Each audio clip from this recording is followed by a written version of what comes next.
Let's start with the chapter number 4, section number 213. In a part 1, we already seen till that section, and now we are starting with the section number 213 of the Companies Act 2013.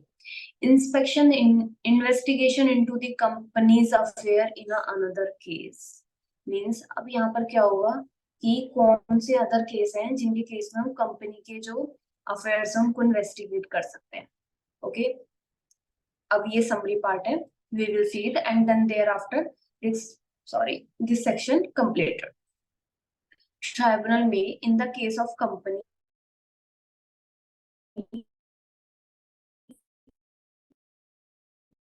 having the share capital application made by, means tribunal को इनमें से कोई limit, means company की share capital of course वहां पे limit लगाई होगी अगर कंपनी की शेयर कैपिटल है, and yes this particular amount members 100 और मोर, या फिर 1/10 of the total voting power member अगर एप्लीकेशन दे दें कि कंपनी के अफेयर्स को इन्वेस्टिगेट करिए, तो ट्राइब्यूनल ऑर्डर करेगी yes we will do the investigate affairs of the company. ठीक, तो इस केस में यही है 100 और मोर मेंबर्स एक्यूमुलेटली एक एप्लीकेशन लिखे और दे विल कंसेंट कि, या फिर member holding 1/10 of the total voting power, तो उस केस में भी वो वैलिड माना जाएगा. And supported by such evidence, उनको एविडेंसेस भी करने होंगे. ये नहीं है कि 100 मेंबर्स एक साथ आए उन्होंने एप्लीकेशन दी and it was the totally fabulous, it is not a real, तो this may harm the respect and reputation of a company. So आपको सपोर्टिंग में एविडेंस भी सपोर्टिंग में सबमिट करने होंगे. That the applicant have a good reason for seeking an order for conducting an investigation into the affairs of the company. अब in case the company does not have a share capital, उस case में क्या होगा, तो tribunal में order कर सकता है investigate into the affairs of the company. कब? Not less than 1/5 of the person on a company's register of a member. ठीक है, टोटल नॉट लेस देन मतलब minimum 1/5 of the person on a company's register of a member, they can make an application to the company and with the supporting document also कि yes company के affair को investigate करिए. अब tribunal में order on an application made by any other person, मतलब apart from those two person, एक तो having share capital, not having a share capital.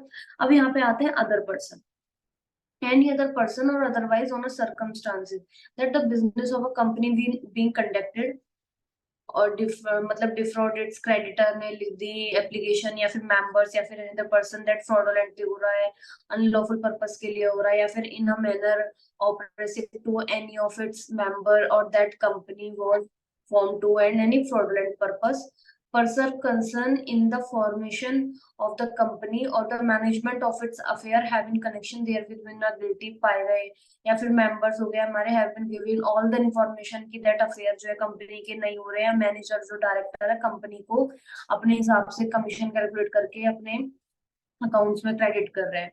After giving the reasonable opportunities company को या किसी पर्टिकुलर डायरेक्टर के खिलाफ, ये जो पॉइंट्स हैं these are the particular person के लिए.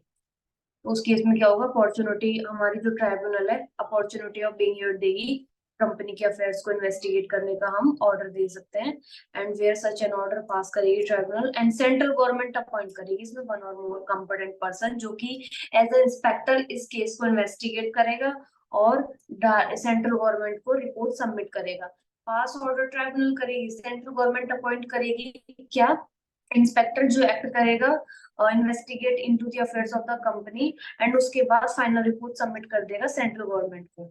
और punishment in case of the guilty, जो भी उस इन्वेस्टिगेशन के दौरान गिल्टी पाया जाएगा उस केस में क्या है, guilty of fraud who is in मतलब if after investigation proof हो गया कि जो condemned with the intent to defraud the creditor members या फिर guilty of fraud affairs जो है कंपनी के मैनेजमेंट जो है properly fraud में हो रहे हैं, then every officer who is in a default and person concerned in the formation of a company default वो punishable होंगे for the fraud in a manner provided in a section 447 applicable हो जाएगा उन person पर. सीधा सीधा जो भी उस इन्वेस्टिगेशन के दौरान फ्रॉड पाए जाएंगे. अब आ जाते हैं security for the payment of cost and expenses. जो एसएफआई हो या उससे पहले सेक्शन 214 में कहा गया है कि security for the payment of अब ऐसा तो है नहीं कि अपॉइंट कर दिया गवर्नमेंट अपने जेब से दे रही है, उस केस में क्या है, वेयर एन इन्वेस्टिगेशन ऑर्डर करी गई है सेंट्रल गवर्नमेंट के द्वारा या फिर ट्राइब्यूनल के द्वारा, ठीक है। तो सेंट्रल गवर्नमेंट में बिफोर अपॉइंटिंग एन इंस्पेक्टर वही है सिक्योरिटी जमा करवाएगी not exceeding depending upon the turnover of a company against whom application has been filed for the investigation of the affair of such company to be investigated। तो and such security refund कर दी जाएगी अगर जो है इस case में क्या है, अगर वो इनोसेंट निकला तो उस केस में क्या है, उस पर्टिकुलर अमाउंट को रिफंड कर दिया जाएगा। ये मैंने प्रॉपरली पहले ही बता दिया था एक रूल में, तो मैं अभी बता भी देती हूँ कहाँ। This was that limit, this one,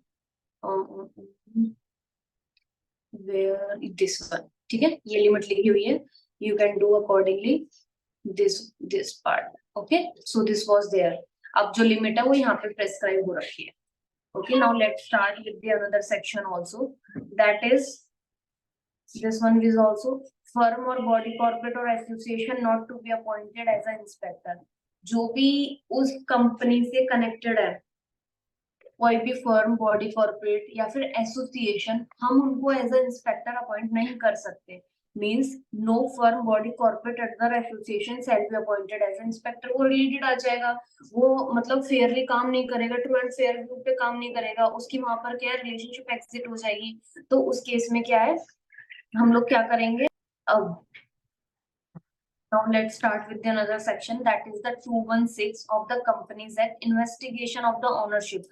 अब कंपनी की हमें इन्वेस्टिग, पहले हम affairs of the company investigate कर रहे थे, अब क्या है, हम कंपनी की ओनरशिप को इन्वेस्टिगेट कर रहे हैं। तो उसको कैसे इन्वेस्टिगेट करेंगे, 216 में बताया गया है। स्टूडेंट्स 2 to 9 तक सेक्शन है, ठीक है, 216 पर आ चुके हैं। So yes, we are very close to complete this chapter. एक ये सेक्शन लेंदी है 216 और 217 लेंदी है, एंड देयर आफ्टर छोटे छोटे चैप्टर हैं। I will complete it soon. Now where, yes, अब हम थे यहाँ पर।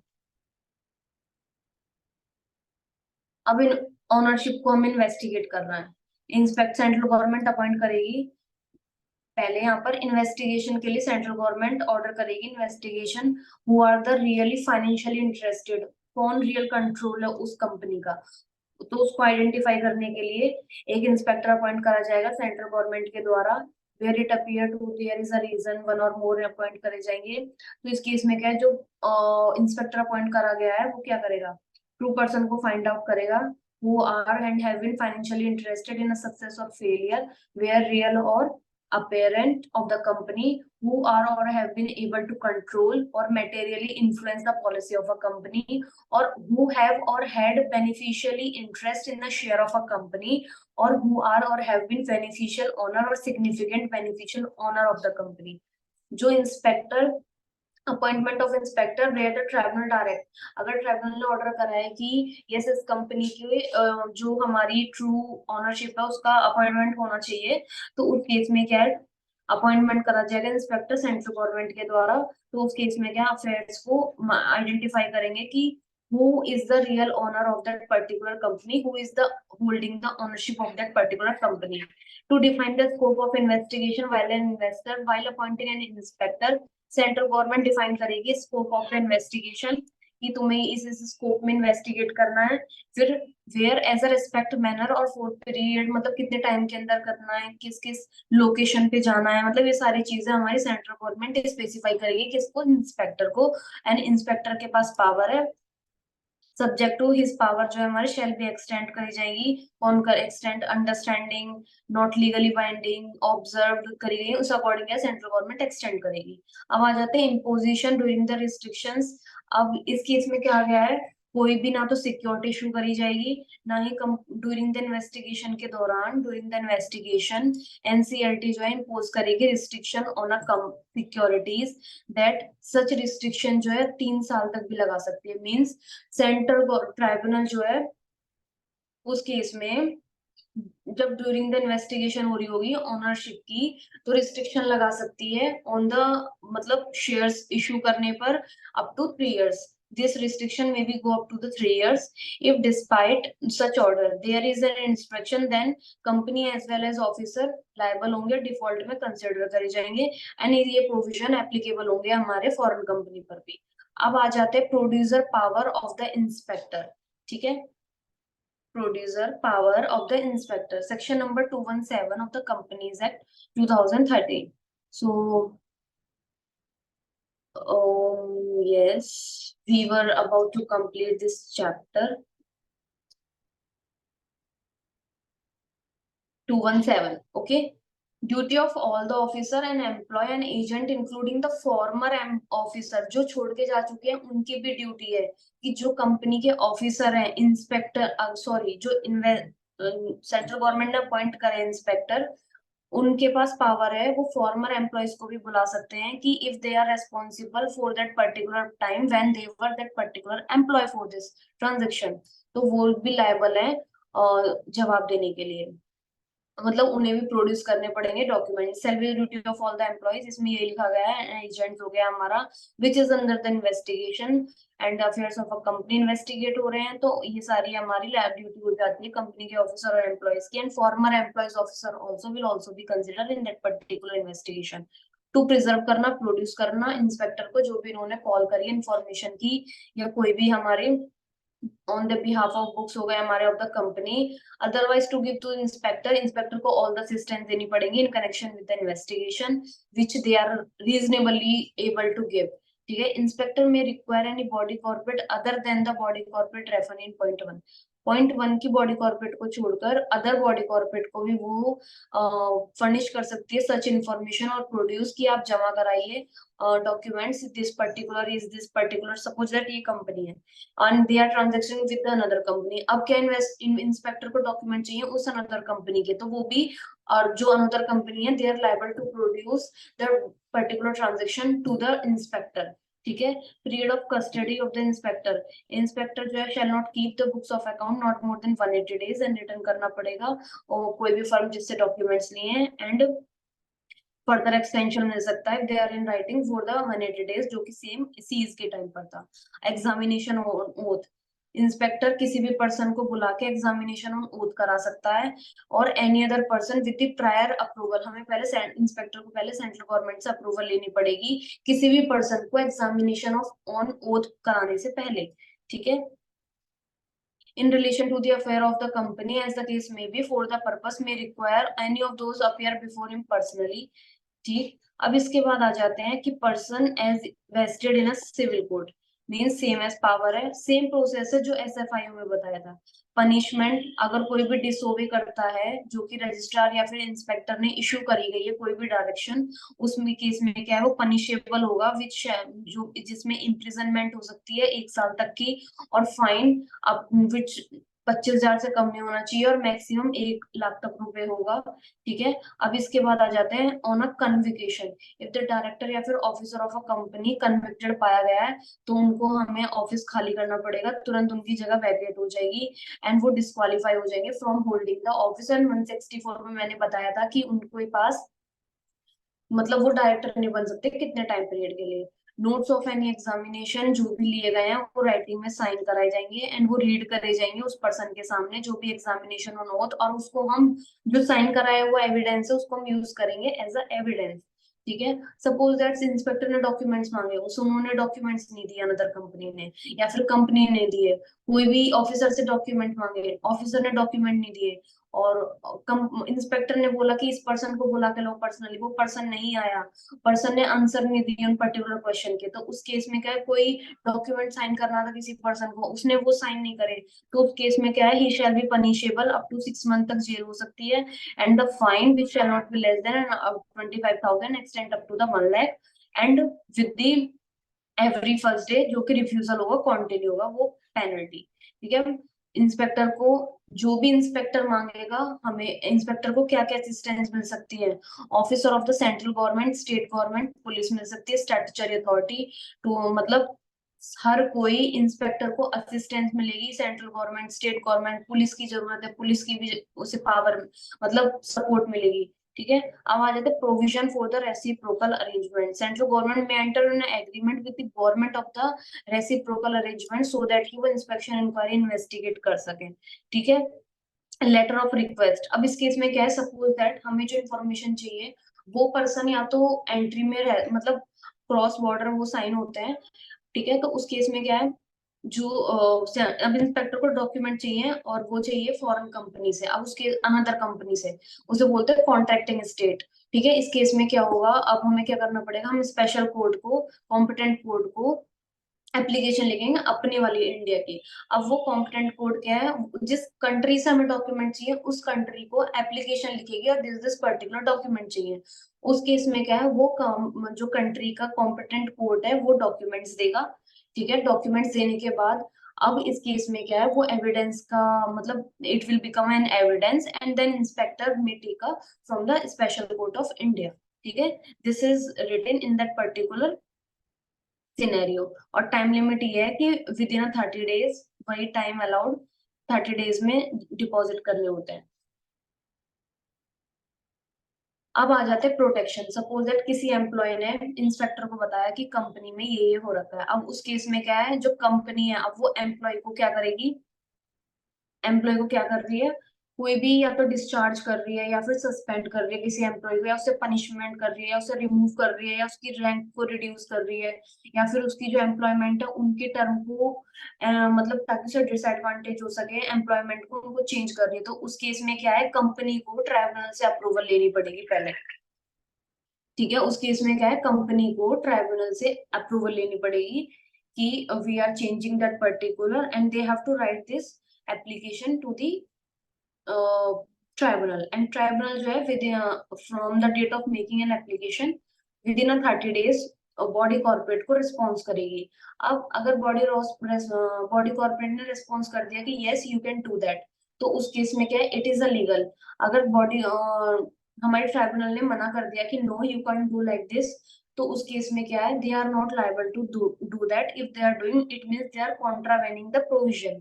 अब उस केस में क्या है, 30 दिन खत्म हो गए, ट्राइब्यूनल ने कोई रिस्पॉन्स नहीं करा।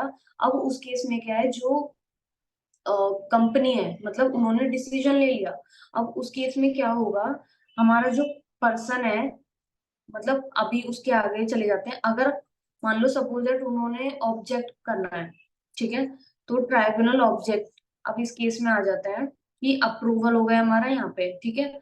अब if the company body corporate is dissatisfied, अब सपोज दैट ट्राइब्यूनल ने ऑर्डर दिया कि नहीं sorry you can do like this, तो उस केस में क्या है, जो ऑब्जेक्शन रेज हुई है, ऑब्जेक्शन जो रेज हुई है उस केस में क्या है, अपील में जा सकते हैं एपलेट ट्राइब्यूनल के पास। लेकिन कितने टाइम के अंदर, within 30 days from the date of the receipt of such order notice of objection. ठीक है। अगर वो टाइम खत्म हो गया तो उस केस में क्या है, they can't do anything. If objection receive हो गई तो उस केस में क्या है, company can apply to the appellate tribunal. देखो मैं इसको समराइज करती हूँ, कैसे समराइज होगा। अब हम किसी एम्प्लॉय को डिसएडवांटेज कुछ भी देना चाहते हैं और हमारी इन्वेस्टिगेशन चल रही है, तो उस केस में क्या होगा, सबसे पहले हम एप्लीकेशन देने को ट्राइब्यूनल को। अब ट्राइब्यूनल ने क्या एक्शन लिया अगेन, अब वो ट्राइब्यूनल ने such an shall obtain approval of the tribunal of such action proceed against the employee। if the tribunal अगर मान लो अप्रूवल आया फेवर में तो देयर इज अ क्लोजर। अगर suppose that if the tribunal has any objection they can send a notice and write to the company. ठीक है। अब action against, if body corporate consent does not received with any 30 days of making, अगर मान लो 30 दिन के अंदर tribunal का कोई रिस्पॉन्स नहीं आया, तो जो approval of the tribunal and then only then तो may proceed against the employ और एक्शन प्रपोज्ड माना जाएगा। ठीक है। अब इस केस में सपोज दैट ट्राइब्यूनल ने ऑर्डर दिया and company is not satisfied, then they can make an application, appeal में जा सकते हैं अपील ट्राइब्यूनल के पास, लेकिन 30 दिन के अंदर from the date of the objection received. ठीक है। तो final decision of the shall be final और बाइंडिंग होगा। अब आ जाते हैं ओवरराइडिंग इफेक्ट। ओवरराइडिंग इफेक्ट का मतलब क्या है, जो भी अदर लॉ के प्रोविजंस हैं हम उनको ओवरराइड नहीं कर सकते। Means this is all about objection not received नहीं हुई तो कंपनी के जो एम्प्लॉय है उसको हम लोग पनिश कर सकते हैं, टर्मिनेट कर सकते हैं। अगर ट्राइब्यूनल ने ऑब्जेक्शन दी है तो कंपनी जो है कैन अपीलेट ट्राइब्यूनल को अपील कर सकती है, लेकिन within 30 days, then the decision जो है अपीलेट ट्राइब्यूनल का वो फाइनल होगा। ठीक है, this is all about the section number 218। Yes, this is about. Till that time, take care students, bye bye.